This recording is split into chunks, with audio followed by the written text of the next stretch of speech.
जय हिंद दोस्तों। आज हम लोग इस वीडियो में क्लास 9th केमिस्ट्री चैप्टर 2 गति इसके अति लघुत्तरीय प्रश्नों को सॉल्व करने वाले हैं। पहला प्रश्न है, आवर्त गति किसे कहते हैं? इसका उत्तर लिखेंगे कि जब कोई वस्तु अपनी गति को समय के निश्चित अंतरालों के बाद दोहराती है उसे आवर्त गति कहते हैं। अगला प्रश्न है, जब एक उपग्रह वृत्तीय पथ पर एक चक्कर पूरा करता है तब उसका विस्थापन क्या होता है? इसका उत्तर लिखेंगे कि इसका विस्थापन 0 होगा, यानी कि 0 होगा। जैसे कोई व्यक्ति यहाँ से चलना स्टार्ट करता है और यह इधर से चलते हुए फिर से पुनः यहीं पे पहुँच जाता है तो इसका विस्थापन 0 होगा। अगला प्रश्न है, एक पिंड जब सीधे ऊपर की ओर फेंका जाता है तब वह h ऊंचाई तक पहुंचने के बाद पृथ्वी पर वापस आ जाती है। पिंड द्वारा तय की गई कुल दूरी एवं उसका विस्थापन क्या होगा? इसका उत्तर लिखेंगे कि तय की गई दूरी 2h होगी और इसका विस्थापन 0 होगा। जैसे कि आप लोग यहाँ पे देखिए कि यहाँ यह जमीन तल है और यहाँ से हमने किसी वस्तु को ऊपर की ओर फेंका तो इसमें h दूरी तय किया और चूंकि यह वस्तु ऊपर से नीचे आएगा तो इसकी दूरी होगी 2h और इसका विस्थापन जो होगा, तो चूंकि हम वस्तु को यहाँ से फेंके हैं तो वस्तु पुनः आकर यहीं पे अस्थायी हो जाती है तो इसलिए इसका विस्थापन 0 हो जाएगा। 4 नंबर प्रश्न है, सीधी सड़क पर गतिमान एक बस 7 बजे प्रातः मूल बिंदु के रूप में स्टेशन से 3 किलोमीटर की दूरी पर थी और 7:15 बजे -5 किलोमीटर दूरी पर थी। उसका विस्थापन क्या होगा? इसका उत्तर लिखेंगे 8 किलोमीटर। तो चूंकि हम लोग इसको समझेंगे तो ये देखिए यहाँ पे यह एक सीधी सड़क है, यहाँ पे मूल बिंदु है तो यहाँ पे 7 बजे देखिए यह स्टेशन के पास था, 3 किलोमीटर दूरी पर था। जबकि 7:15 जैसे हुआ तो यह मूल बिंदु से 5 किलोमीटर पीछे चला गया 15 मिनट बाद, तो यहाँ से यहाँ के बीच जो इसका दूरी हुआ वो हो जाएगा 8 किलोमीटर। तो आप लोग समझ गए होंगे। अगला प्रश्न है, कोई वस्तु त्रिज्या r के एक वृत्त पर चलती है और अपने प्रस्थान बिंदु के व्यासतः सम्मुख बिंदु पर पहुंचती है तो उसका विस्थापन और तय की गई दूरी क्या होगी? इसका उत्तर लिखेंगे तो देखिए यहाँ पे हम लोग यहाँ पे एक वृत्त बनाया गया है तो यहाँ से कोई वस्तु मान लीजिए यहाँ से चलना प्रारंभ करता है और यह वृत्ताकार पथ पर चल के यहीं पे वापस आ जाता है और यह अपने प्रस्थ बिंदु के व्यास से यहाँ सम्मुखता बिंदु पर पहुँचती है तो इसका विस्थापन और तय की गई दूरी पूछ रहा है। तो यहाँ पे इसका दूरी जो होगा वह 2πr/2 करेंगे, क्योंकि एक r इधर है और एक r इधर है तो यहाँ पे हो जाएगा इसका दूरी πr और इसका विस्थापन होगा। तो चूंकि यह यहाँ से प्रारंभ किया था चलना और यहाँ पे जाके रुकता है तो इसका जो विस्थापन होगा इन दोनों के बीच में डिस्टेंस होगा वह 2r हो जाएगा। अगला प्रश्न है, क्या ऐसी गति हो सकती है जिसमें औसत वेग 0 हो? इसका उत्तर लिखेंगे हाँ, यदि विस्थापन 0 हो तो वस्तु का औसत वेग 0 हो सकता है। प्रश्न है, एक पिंड एक समान वेग से गतिशील है, इसका त्वरण क्या है? इसका उत्तर लिखेंगे कि इसका त्वरण 0 होगा। अगला प्रश्न है, एक साइकिल सवार का वेग समय ग्राफ समय अक्ष के समांतर एक सरल रेखा द्वारा निरूपित हुआ है। इस गति में सवार का त्वरण क्या है? इसका उत्तर लिखेंगे कि इसका त्वरण 0 होगा, चूंकि जब वेग समय ग्राफ में समय अक्ष के समानांतर होती है तब उसका त्वरण 0 होता है। प्रश्न है, एक पिंड के वेग समय ग्राफ से उसके द्वारा तय की गई कुल दूरी आप कैसे ज्ञात करेंगे? इसका उत्तर लिखेंगे तो यहाँ पे एक सूत्र दिया गया है, उसको दूरी को निकालने के लिए तो वह सूत्र लिखेंगे कि s = v × t2 - t1 और इसको ब्रैकेट से बंद कर लेंगे। तो यही इसी सूत्र की सहायता से हम लोग इसका कुल दूरी निकाल सकते हैं। अगला प्रश्न है, एक गाड़ी का ओडोमीटर क्या मापता है? इसका उत्तर लिखेंगे कि गाड़ी की तय की गई दूरी यानी कि ओडोमीटर जो होता है वह वाहनों में लगा होता है और वह यह बताता है कि यह गाड़ी कितनी दूरी तय की गई है।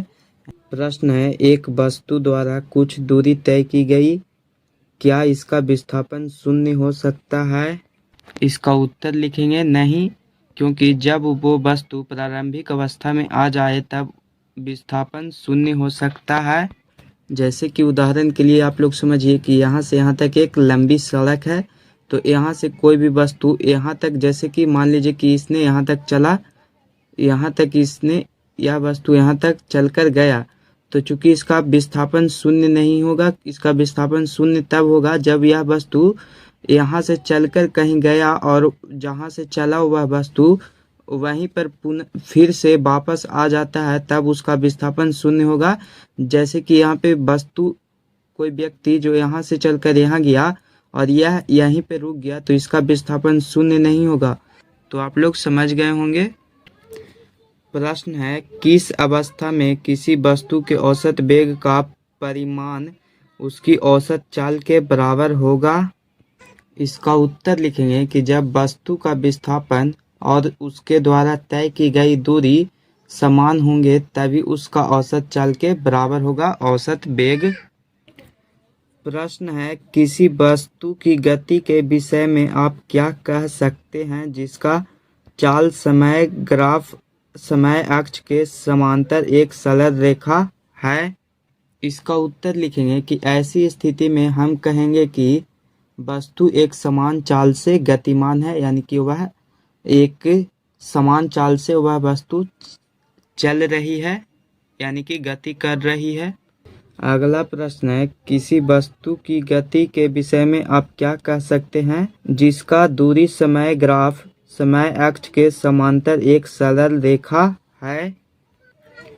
इसका उत्तर लिखेंगे कि ऐसी स्थिति में हम कहेंगे कि वस्तु स्थिर है, यानी कि एक जगह वह स्थित है, वह गतिमान नहीं है, यानी कि वह एक स्थान से दूसरे स्थान तक नहीं जा रही है।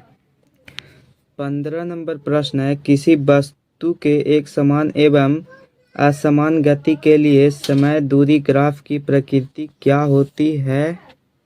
इसका उत्तर लिखेंगे कि एक समान गति के लिए समय दूरी ग्राफ एक सरल रेखा में होती है, जबकि असमान गति के लिए ऐसा ग्राफ समय के साथ वस्तु द्वारा तय की गई दूरी का आरेखीय परिवर्तन दर्शाता है। 16 नंबर प्रश्न है, चित्र 2.33 में चाल समय ग्राफ की 4 स्थितियां दिखाई गई है। यहाँ पे देखिए, पहला, दूसरा, तीसरा और चौथा 4 स्थिति है। तो दिया है कि किस स्थिति में पहला कि चाल नियत है, दूसरा प्रश्न है कि चाल घट रही है, तथा तीसरा प्रश्न है कि चाल बढ़ रही है, और चौथा प्रश्न है कि चौथी स्थिति में क्या होता है, यानी कि इस स्थिति में क्या होता है। तो देखिए यहाँ पे पहला का उत्तर लिखेंगे कि ग्राफ 3 इसमें चाल नियत है, क्योंकि यह देखिए यहाँ पे एक समान रेखा खींचा गया है, यानी कि एक समान गति से इसमें चल रही है। फिर दूसरा प्रश्न का उत्तर लिखेंगे कि एक कि ग्राफ 1 में चाल घट रही है, देखिए यहाँ से ऊपर से नीचे की ओर आ रही है। इसका अर्थ यह होता है कि जो गाड़ी की स्पीड है वह धीरे धीरे कमती जा रही है। फिर तीसरा प्रश्न का उत्तर लिखेंगे कि दूसरा ग्राफ, इसमें चाल बढ़ रही है, देखिए यहाँ पहले नीचे था, फिर जैसे जैसे गाड़ी दूर जाती है वह बहुत ही ज़्यादा स्पीड होती जा रही है।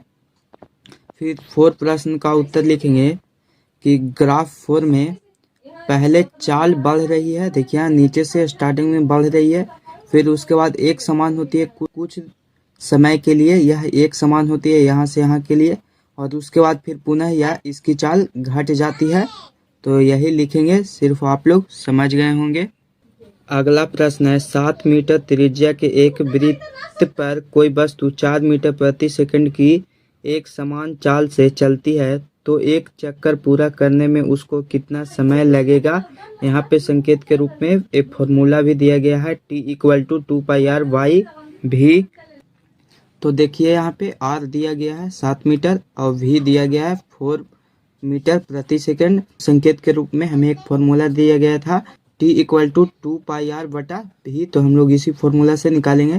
तो यहाँ पे 2 का मान लिख देंगे 2 और पाई का मान हो जाएगा 22/7 गुना 7 करेंगे और बटा करके नीचे भी का मान 4। तो यहाँ से इसको कट करेंगे, देखिए यहाँ पे 7 से 7 कैंसिल हो गया और ये कटेगा, यहाँ से 11 से 11 कट जाएगा। फिर ये इसको काटेंगे तो 4 से 2, तो यहाँ पे 2 बचेगा शेष, तो 2 को इसको भी काट देंगे। तो यहाँ पे इसका जो समय हो जाएगा वह हो जाएगा 11 मीटर पर सेकंड। 18 नंबर प्रश्न है, वेग समय ग्राफ के नीचे के क्षेत्र से मापी गई राशि क्या होती है? इसका उत्तर लिखेंगे कि वेग समय ग्राफ के नीचे के क्षेत्र से मापी गई राशि वस्तु के विस्थापन के परिमाण के बराबर होती है। अगला प्रश्न है, अचर वेग के लिए विस्थापन समय ग्राफ की ढाल से कौन सी राशि ज्ञात होती है? एक वस्तु द्वारा तय की गई कुल दूरी या वस्तु का वेग। तो इसका उत्तर लिखेंगे कि अचर वेग के लिए विस्थापन समय ग्राफ की ढाल से उसकी वस्तु की वेग ज्ञात की जाती है। 20 नंबर प्रश्न है, एक समान वृत्तीय गति से आप क्या समझते हैं? इसका उत्तर लिखेंगे कि इसमें वस्तु वृत्त पर चलती है, यानी कि एक निश्चित समय के अंतराल में वह पुनः उसी स्थान पर वापस आ जाती है, उसी को ही एक समान वृत्तीय गति कहते हैं। जैसे कि घड़ी की सुई की गति, यानी कि घड़ी का जो सुई होता है वह 1 घंटे में पुनः अपने एक स्थान पर वापस आ जाएगा। और दूसरा उदाहरण कि पृथ्वी के चारों ओर चंद्रमा की गति, यानी कि चंद्रमा होता है वह पृथ्वी का एक चक्कर उतने ही समय में लगाता है और पूरा अगला चक्कर भी वह उतने ही समय में पूरा कर लेता है, तो उसी को बताया गया है। अगला प्रश्न है, क्या एक समान वृत्तीय गति में किसी वस्तु का वेग हमेशा परिवर्तित होता रहता है? तो इसका उत्तर लिखेंगे हाँ। 22 नंबर प्रश्न है, एक डोरी के छोर पर बंधे किसी वस्तु को वृत्तीय पथ पर घुमाने पर वस्तु की गति की दिशा क्या होती है? इसका उत्तर लिखेंगे कि वस्तु वृत्तीय पथ के स्पर्श रेखीय सीधी रेखा में गति करता है। तो यहाँ पे सारे प्रश्न सॉल्व हो चुके हैं और अभी तक इसके लघु उत्तरीय और दीर्घ उत्तरीय प्रश्नों के हल नहीं देखे हैं तो जाकर देख लेंगे, उसका लिंक डिस्क्रिप्शन बॉक्स में दे दिया गया है। आप सभी का अपना YouTube channel online study classes. तो फिर मिलेंगे हम लोग एक नए वीडियो के साथ, तब तक के लिए जय हिंद जय भारत।